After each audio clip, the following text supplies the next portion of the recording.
Meraih suaranya orang yang membuat itu berdasarkan mungkin dari pengalaman pribadi atau mungkin dari pengalaman. Kalau saya pribadi sih hal yang mendasar dengan tema ini dari point of view industri kreatif, saya melihat lagu-lagu dengan tema seperti ini sudah jarang beredar, dan itu hal yang mendasari kenapa akhirnya temanya tentang orang yang sudah memiliki pasangan, namun di tengah perjalanan ada kerikil kecil lah, karena seseorang ini mulai menarik orang yang hampir setiap bareng sama si penyanyi ini di setiap aktivitasnya. Pada akhirnya orang tersebut menentukan dan memutuskan untuk berkomitmen terhadap pasangan yang sudah dia miliki saat ini. Dan kalau saya bilang sudah jarang ada yang saya kayak gitu ya. Kalau saat ini apa sih? Ya, itulah kenapa alasannya saya kira oke punya tentang dilema.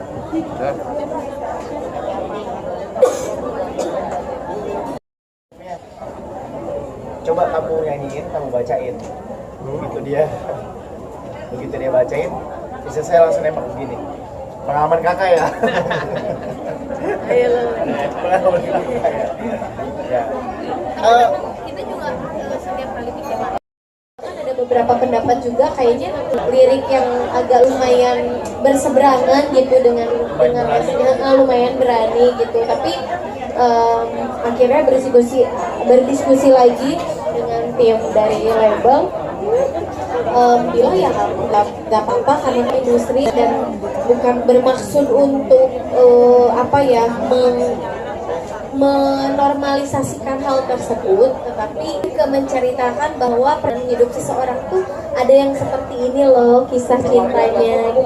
Lebih ke sebetulnya manusiawi, tapi justru poin plusnya adalah si orang ini justru tidak terpengaruh dan akhirnya menutup perasaannya dalam-dalam dan akhirnya memilih pasangan yang memang sudah dia pilih sebelumnya. Kalau kita ngomong klip ya, klip itu menarik ya, karena dia ada bercerita. Kalau acting pasti dia udah biasa. Tapi kan kali ini kan pakai cerita, ada dua saya. Ya kecanggungan atau ada kendala dan saya pasti ada awal-awal tuh pasti ada kecanggungan, tapi memang beruntungnya dan bersyukurnya alhamdulillah aku tuh kalau bikin video klip setelah lagu apa ya waktu itu, Insan Biasa atau apa ya, setelah Insan Biasa iya kok yang Dede model video klipnya teman-teman kakak. Iya setelah Insan Biasa pertama kali ya dimulai dari Insan Biasa yaitu Karangga Azov. Setelah kesini ya tuh selalu Dede minta kak temen kakak dong yang ini gitu selalu gitu. Dan termasuk untuk di lagu yang ini aku bilang sama kakak bilang siapa ya kira-kira ya dia. Coba dong ada beberapa nama gitu dicek terus ya yang alhamdulillah berjodoh sama Irzan dan Karnaval ini gitu. Ya, jadi hal yang menarik dari setiap single yang akan keluar dari Lesti itu yang ditunggu-tunggu orang itu selain isi lagu tentang apa, lagunya kayak apa, yang ditunggu-tunggu dari pencinta dari para fans itu adalah siapa model video klipnya. Tapi Pak jujur, Dede soalnya belum pernah nanya. Menurut Bapak gimana Pak? Bapak suka kadang kesel nggak? Kok Lesti maunya banyak sih video klipnya, pengen modelnya ini? Ya enggak juga, karena kita dari label justru senang ya kalau artisnya punya visi, punya keinginan, punya mau. Jadi artinya si artis itu tahu apa yang dia mau lakukan. Jadi kita selalu berusaha mensupport gitu. Waktu itu Dede mulai kekeh-megahnya tuh pas awal lagu itu ya Pak, lagu Pelepas Dengan Ikhlas, pas awal ketemu sama Kak bilang, Pak ayo dong Pak, Dede mau ini model video klipnya lagi hype nih Pak, lagi viral nih Pak, harus pakai ini Dede bilang gitu. Dan alhamdulillah. Jadi ternyata Lesti memaparkan keviralan saya. Iya dong, harus begitu, ini industri. Bercanda. Bukan begitu Pak. Dan kalau saya Aku cuma mau nambahin kadang-kadang cipta lagu itu ya, kan kalau dapat inspirasi kan dari banyak orang ya, tidak harus selalu menceritakan pengalaman pribadi. Ini juga kadang-kadang bisa mendapat inspirasi dari apabila teman-temannya bercerita, mengamati kehidupan manusia. Jadi ini mungkin salah satu inspirasinya juga begitu ya, bahwa tidak harus mungkin dari pengalaman pribadi, tapi juga banyak curhat-curhat teman-teman di sekitar kepada para pencipta lagu. Jadi ya ditunggu lirik-lirik kontroversial berikutnya ya. Terima kasih Pak sudah berusaha untuk membackup saya. Tapi sebetulnya kalau boleh jujur, ini sebetulnya pengalaman pribadi, tapi sudah lewat, sudah lama banget. Karena ketika menurut saya sih kalau pembuat lagu ketika menceritakan pengalaman pribadinya, itu biasanya lebih mampu terdeliver dengan baik Pak. Biasanya segitu. Karena beliau sendiri yang Teman-teman artis sebagai model video klip, jadi aksesnya itu lebih mudah gitu.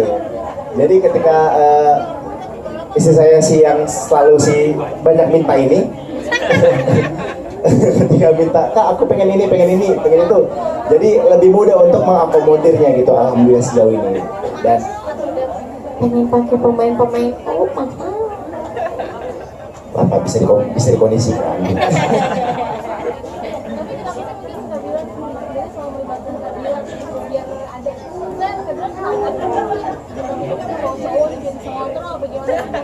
Enggak, dia mah nggak begitu Kak, cuma akunya aja ganjen, gatel, nggak aja kita di industri kenapa enggak gitu. Dan menurut aku Kakak Bilar juga mampu gitu, walaupun musik dangdut ini menurut Kakak mungkin berasa awam gitu, tapi ternyata nggak apa-apa, justru malah disupport gitu, malah dikasih wadah terus gitu. Jadi menurut aku ya kenapa enggak sih untuk bisa terus berkarya bareng-bareng di industri musik dangdut gitu.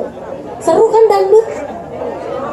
Seru banget, Masih sempat ada rasa pasti ya, ada rasa skeptis, terus meng-underestimate diri sendiri. Tapi syukur saya punya istri saya yang selalu menjadi support system ya.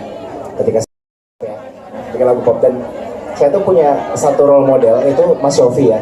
Istri saya sampai bilang begini, kakak harusnya bangga. Mas Yofi belum pernah bikin lagu dangdut Kak. Tapi kakak pernah.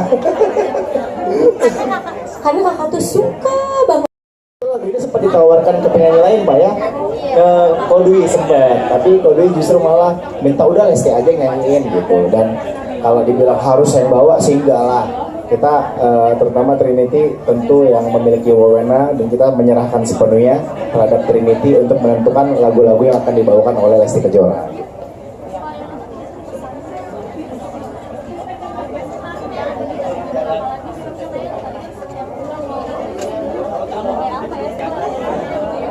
Ya kalau kesannya kita udah kerjasama dari 2004 ya, udah 11 tahun, tentunya udah saling 2014 sorry, udah 11 tahun, jadi tentunya udah saling memahami.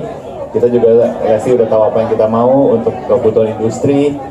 Kita juga selalu berusaha berkembang bersama Lesti juga gitu. Jadi tentunya berusaha bekerja sama sebaik mungkin, dan kalau mendapatkan kejutan seperti yang tadi disampaikan, karena memang banyak yang minta album mana, jadi kita akan mengeluarkan banyak lagu dalam waktu dekat. Karena kemarin kan sempat vakum juga ya beberapa bulan ya pas melahirkan gitu kan. Jadi ditunggu kejutan-kejutan berikutnya, banyak lagu-lagu menarik dan yang akan mengguncang dunia musik dangdut Indonesia.